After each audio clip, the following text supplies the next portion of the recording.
Hi friends, welcome to training topics. நம்ம என்ன பார்க்க போனால் தனுஷ் என்னோட கேப்டன் வரும். அப்புறம் வந்து ஐலாண்ட் திரைப்படம் வந்து இப்போ ரிலீஸ் ஆயிடுச்சு.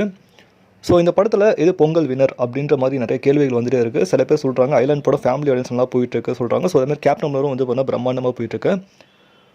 ஸோ ஓகே, இந்த படத்தில் வந்து எந்த படம் நல்லா போயிருக்கு, நல்லா வசூல் பண்ணியிருக்கு அப்படின்ற விஷயம் பார்க்கலாம். ஸோ 5 நாட்களில் வந்து பார்த்தீங்கன்னா தனுஷ்னோட கேப்டன் திரைப்படம் வந்து பார்த்தீங்கன்னா 72 crores கிட்ட வசூல் பண்ணப்பட்டிருக்கு.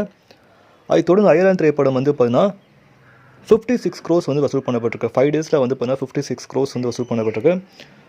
ஸோ இந்த கிளாஸில் வந்து பார்த்தீங்கன்னா அதிகமாக வின்னர் ஆனது பாக்ஸ் ஆஃபீஸ் வைஸ் பார்த்தீங்கன்னா நம்ம கேப்டன் திரைப்படம் தான். ஸோ அதே மாதிரி பார்த்தீங்கன்னா சிவகார்த்திகேயன் சாருக்கும் பார்த்தீங்கன்னா ஃபேமிலி ஆடியன்ஸ் அதிகமாக இருக்காங்க. சிவகார்த்திகேயன் சார் வந்து பார்த்தீங்கன்னா கிட்டத்தட்ட தனுஷ்னா சிவகார்த்திகேயன் சார் வந்து வளர்ச்சிக்கு முக்கியமான காரணமாக வந்திருக்காப்புல. ஸோ வந்து தனுஷ் அண்ணாவுக்கு வந்து எப்பயுமே சிவகார்த்திகேயன் மேலே தனி பாசம் இருக்கும். ஸோ சிவகார்த்திகேயன் சாருக்கும் தனுஷ் மேலே பெரிய மரியாதை இருக்கும். ஸோ ஃபேன்ஸ் வந்து நிறைய பேர் வந்து தப்பாக புரிஞ்சுக்கிட்டு சண்டை போட்டுருக்காங்க.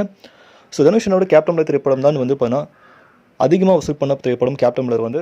ஸோ புக் மை ஷோவில் வந்து பார்த்தீங்கன்னா இது வரைக்கும் பார்த்தீங்கன்னா கேப்டன் வந்து பார்த்தீங்கன்னா கிட்டத்தட்ட 7 லட்சம் புக்கிங்ஸ் வந்து பண்ணியிருக்காங்க. அதே மாதிரி ஐலாண்டும் வந்து பார்த்தீங்கன்னா 6 லட்சம் புக்கிங் மேலே தாண்டி போயிருக்கு.